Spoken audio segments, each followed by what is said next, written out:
Shabbat Shalom, and greetings to you all. It's now less than 2 weeks to the Twin Festivals of Light. In fact, we're just a little over a week away from Hanukkah, and of course Christmas. And miracles may be celebrated then, but they're always around you. Just take a look and open your eyes and see the miracles. Now, we're also coming up on the winter solstice, the change of seasons, when winter officially begins, when the shortest day of the year gives leave to the increase in light from that day forth to remind us that light is coming back into our lives. Now, we had a lot of people sending in names for the memorial service last week and candle lighting that we did. And you can send names anytime. We'll always be willing to light candles to honor the souls and spirits of those you love. We are a community, my friends. We honor each other, we share, and as like-minded, like-souled seekers of unification of spirit, when we come together in the collective consciousness of faith, of love, a community, we are a chavura, fellowship, expressing our nature of kindness, compassion, thoughts, feelings, hopes, dreams, and wishes that unites us all in this community, House of Spirit, Beth Ruach, sharing and bringing light and keeping fear at bay.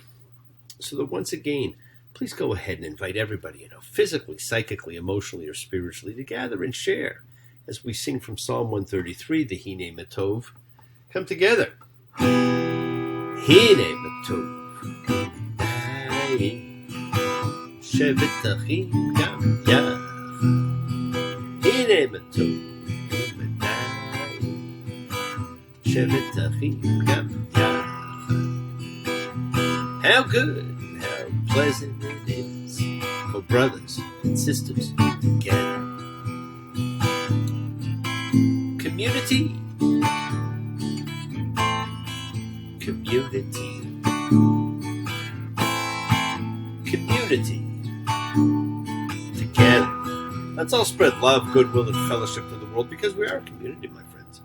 Remember, this is you just setting aside just a little bit of sacred time in your own little sacred space to honor and converse with whoever, whatever you happen to believe in. It's a part of your kavanah, your intention that you put out to the universe. It's your goodwill that you're sending forth to share with other people. And don't forget, we have coming up the Festival of Light, which we're going to have next week. And, I want you to just keep in mind that light comes back into our lives during this darkest part of the year. Let's take some time now to send some light and some healing out to whoever that needs it, because we all know people need it. It's the goodwill which invokes healing and renewal for everyone.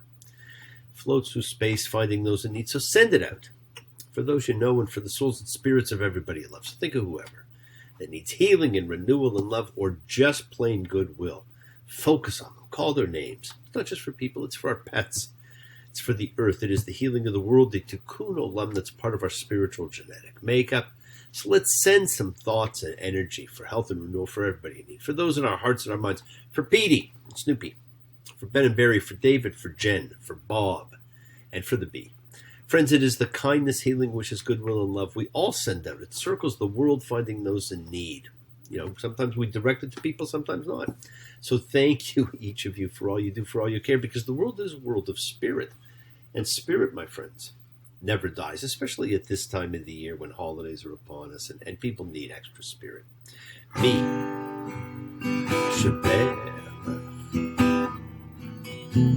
Avotenu Makor HaBracha Limotenu. May the source of strength bless the ones before us. Help us find the courage. Make our lives a blessing. The renewal of body, the renewal of spirit. Let us say, Amen. Let's all say Amen, and let's just continue to have, healing go out to the whole world around us. Misha Baruch, let our spirits renew, because this is the prayer for healing. If we call upon God to heal as He's healed before, may He who blessed, Misha Baruch. Let's all send and receive healing and renewal energy in our efforts to love, to share, to care, to grow. Now, it's great that this Parsha is read so close to the season of miracles because of what it's about. This week we read Vayashlach, and He sent. The great reunion takes place. The prodigal son will be returning. A prodigal son once strayed from his father to travel a land of hunger and pain. And now I can see the end of my journey. I'm going to heaven again. But make no mistake, this Parsha, it's not about the return. This Parsha is about the great gift of forgiveness. Now, I know forgiveness is usually attributed to Jesus, but the real model is 1,000 years earlier. The real model for forgiveness is Esau. Jacob attempts to bribe Esau. And this shows his approach to life. Not with sincerity, but with scheming, with deception. Watch how he breaks down his possessions in order to protect that which is most precious to him, like Gellman obsessed with his precious ring. He has lived his life in fear. He has spent the last 20 years in fear. He has no idea what a brother is or how to relate. He never learned the forgiveness mechanism, but somehow Esau rose above it all, and he did. And we have a hard time with that, and a lot of the Midrashim are designed to tell us about how evil Esau was, but the writing just doesn't support it. Everybody needs a little time away, I heard her say, from each other. Even lovers need a holiday, far away from each other. Hold me now. It's hard for me to say I'm sorry. I just want you to stay. Now Jacob sends his messengers to tell Esau that he's coming. And his men come back and tell him that Esau is actually coming to meet him with 400 men. Now it's not the news that Jacob wanted to hear. Genesis 32:8. And Jacob was very afraid, and he had anguish. And he divided the people who were with him, and the sheep and the oxen and the camels, into two camps. And he said, if Esau will come to one camp and strike it, then the camp that is left will survive. Now he's afraid of his brother. He's afraid he's going to come and attack him. His fear dictates every move in his life. Make no mistake. Constant hypervigilance takes a toll on health, on happiness, on relationships. I know some say he was just being prudent, ensuring he wouldn't lose everything. But that's all predicated on a belief in hate and anger. It's justified because the evil Esau might kill him. He has to take precautions. That's not true. Genesis 32:12. Save me from my brother's hand, from Esau's hand, because I fear him, in case he'll come and strike me, mother with children. It's all because he thinks Esau would attack him, because that's probably what he would do. So what does he do? And he took an offering for Esau, his brother, from what he had into his hand. 200 she-goats, 20 he-goats. 200 ewes, 20 rams. 30 nursing camels and their offspring. 40 cows, 10 bulls. 20 she-asses and 10 he-asses. And he placed them in his servants' hands, each herd by itself. And he said to his servants, pass on in front of me, and keep a distance between each herd and the next. And he commanded the first, saying, when my brother Esau meets you and asks you, saying, to whom do you belong? And where are you going? And to whom do these in front of you belong? Then you'll say to your servant, to Jacob, it's an offering sent to my lord, to Esau. And here he is behind us as well. He also commanded the second and the third, also all of those who were going behind the herd, saying, you'll speak this way to Esau when you find him. He makes an offering to his brother in the hopes it will save him from the wrath of Esau. And then outside of the dream of the ladder, we then have the other incident forever associated with Jacob. Genesis 32:25. While his men are off taking the offerings, and Jacob was left by himself. And a man wrestled with him until the dawn's rising. When we tell this story, we say he wrestled with an angel, but with whom does he wrestle?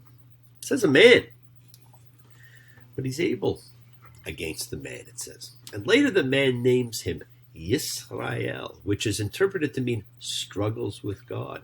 Now this indicates that he has wrestled with God in human form. But the prophet Hosea referred to this moment. It says he fought with God and he fought with an angel and was able. Now this is actually quite consistent with the previous biblical description of angels, like with the three people who visit Abraham. Angels are the material expressions of God's presence, emanations from the Godhead. When they're in front of a human, they look like a man, like people. That's why Hosea can say he fought with God and then say in poetic parallel about the same event, he fought with an angel. And the name change, in this case, is not a permanent one. You will see him called both names. Sometimes he's called Jacob, sometimes he's called Yisrael. Now maybe he's called Yisrael during those times he most wrestles with God. And who among us has not wrestled with God? So what does it mean to say he is able during the fight? It meant that Jacob fought this being to a draw. Genesis 32:26. And he saw that he was not able, and this is the angel, was not able against him, and he touched the inside of his thigh, and the inside of Jacob's thigh was dislocated during his wrestling with him. So they were even, and the angel or the being had to resort to something because, as we find out, the sun was coming up because this is a night spirit. Now, there's some stories that say it was not an angel, but simply the night spirit, and that's who he fought. Genesis 32:27, and he said, "Let me go because the dawn is risen." And he said, "I won't let you go unless you bless me." Again, Jacob is simply demanding something. Right? And so they wrestled all through the night, and with the morning sun, this being has to. So that's why people say it was some kind of a night spirit. We don't know. It really doesn't matter. Genesis 32:28, and he said to him, "What's your name?" And he said, "Jacob." And he said, "Your name won't be Jacob anymore, but Israel, because you've struggled with God and with people and were able." Now, as I said, it's not anymore. He says, your name won't be Jacob anymore, but it's not anymore. Both names get used, and that is really unusual because every other name change was a permanent name change, not this time. Friends, there is little character development in Adam, and Eve, and Noah, Abraham, Sarah, Isaac, or Rebecca, all of whom remain basically constant figures through all the stories about them. But Jacob, he's different. Jacob changes. The matter of deception and fear is intimately related to that development, and we see it every step of the way. As Esau points out, Jacob's very name connotes deception. He deceives, he manipulates. Things we saw in his relationships with the house of Laban. Then how did he value his goods? He splits them to save them, but look at how they were split. Genesis 33:1. And Jacob raised his eyes and looked. Here was Esau coming, and 400 men with him. And he divided the children among Leah and Rachel and the two maids. And he placed the maids and their children first, Leah and her children following, and Rachel and Joseph following. He will gladly risk the maids and their children, then Leah and hers, and lastly, Rachel and Joseph, the only ones he truly loves. Genesis 33:4. And Esau ran to him and embraced him and fell on his neck and kissed him, and they wept. So Jacob had done all of this in anticipation of being attacked because he would have attacked. Right? He's simply expressing how he would have been. Esau instead, who had every right to hate and be angry for his brother's deception and thievery, exercised the greatest gift to man, the forgiveness mechanism, something we all need to learn to exercise. Please forgive me. I know not what I do. Please forgive me. can't stop loving you. Don't deny me this pain I'm going through. Please forgive me if I need you like I do. Please forgive me. Believe me, for what I say is true. Forgive me. I can't stop loving you. And Esau asked about what he'd seen. And he said, who was all this camp of yours that I met? Like, who was all this? Jacob says to him, to find favor in my Lord's eyes. And Esau said, I have a great deal, my brother. Let's what yours be yours. Jacob feels he has to bribe Esau. He has to give him all these things to make him not hate him or kill him. Esau says he needs nothing. Jacob should just keep what's his. He missed his brother. He loves his brother. He had forgiven his brother. And Esau wants them to travel together. Genesis 33:12. And he said, let's travel, let's go. Let me go alongside you.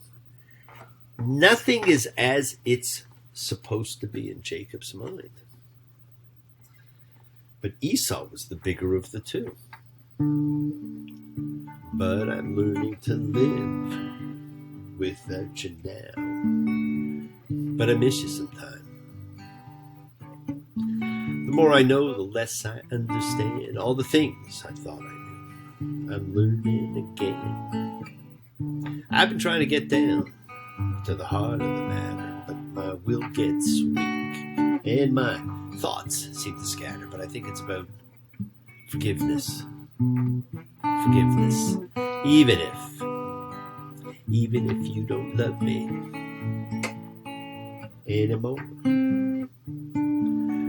But the wily, manipulative Jacob says he's got young kids and they'll slow them down. So he'll go slower, and it's just better if Esau goes and they meet in Seir, where Esau lives. Esau offers to leave some men with Jacob to help, but Jacob doesn't want that because he is now going to turn and go in the opposite direction so that he can stay as far away from the brother he fears as possible. Fear. It's not real. Esau had forgiven Jacob. I was honestly happy to see him, but in his mind, Jacob created a permanent life of fear. What you believe is your reality. What do you believe, my friends? Yes, the world is sacred. So is everything in it. Express your gratitude, light a candle, make a wish. Celebrate your life and the lives of those you love. Share your feelings with them. Live free, be free, honor your freedom, be well, be happy, be blessed. Share and honor the light and all who live in the light and continue to shine.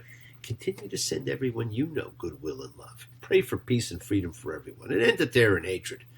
Remember, friends, we are a community. We learn together. We celebrate each other. We love each other. We share this ride together, men and women equally. So send out love, not fear. Send out peace, harmony, goodwill, and healing to all who need it. We're coming up on the season of goodwill and healing. Learn to forgive. Learn to love, including yourself. Open your hearts. Take advantage of your opportunity to honor relationships in your life. Tell those you love that you love them. Right? Have a fantastic week, my friends. And watch for the miracles in your life and share the love that you have. Have a week of love and light, a week of peace, a week of miracles, because there are miracles all around. And examine your intentions. Remember, we set in motion everything that happens in our lives. It's our intention, our Kavanaugh, our cause, our effect. Everything's linked. As I said, you always have time to forgive and to be forgiven. You have the knowledge of what's good and bad, so acknowledge what you've done wrong to yourself, to God, to any person you've wronged. Ask forgiveness, but do so with sincerity, accountability, vulnerability. Jacob never did. Esau gave it anyhow. Forgive those who've hurt you as you learn to be forgiving and compassionate. Because the secret of forgiveness, compassion, and peace, my friends, is in acceptance. Can you accept yourself, other people in the world just as they are? Can you accept life as it is without trying to control it? If you do, you can experience the peace that acceptance brings. So do not stop your journey. Do not stop moving towards your promised land, your home. Keep on dreaming, keep on being, keep sharing, keep shining, keep teaching. Keep spreading joy and goodwill. Do not follow fear, follow love. It's always in front of you. Remember to have faith. An unwavering adherence to principle, just as I have faith in the principle of love. and all of you. Act with purity of heart and mind. Despise none, defraud none, hate none. Cherish all. Honor every child of God, every creature of the earth.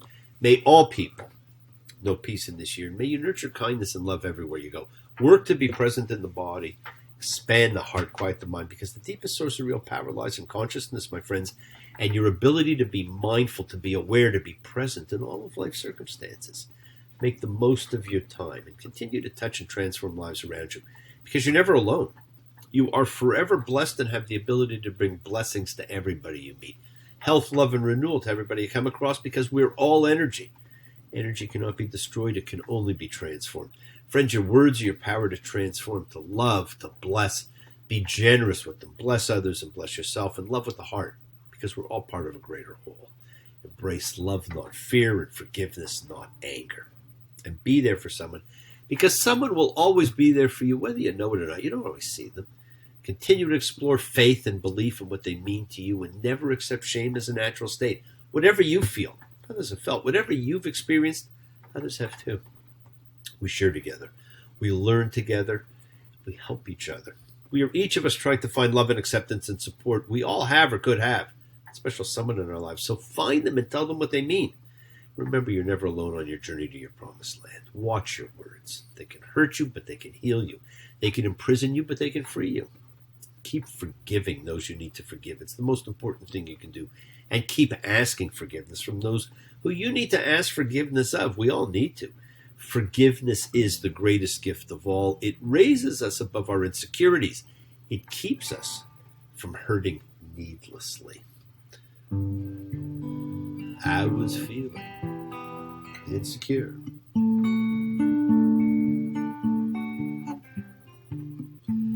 You might not love me anymore.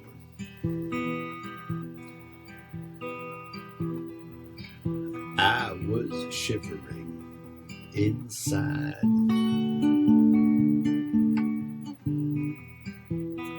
I was shivering inside.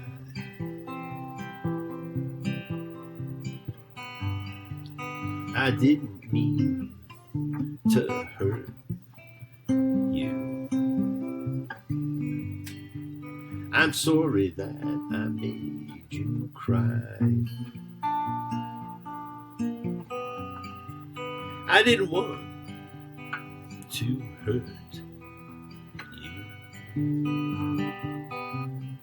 I'm just a jealous guy. Do not hold back forgiveness, my friends, and never be afraid to ask for it. Now, thank you for joining me. Keep sending in names for candle lighting. We'll continue to light candles for everybody. Get ready to celebrate the solstice, the change in seasons, Hanukkah and Christmas, and we'll be doing Hanukkah next week. Shabbat Shalom and blessings to you all. Take care and have a fantastic day.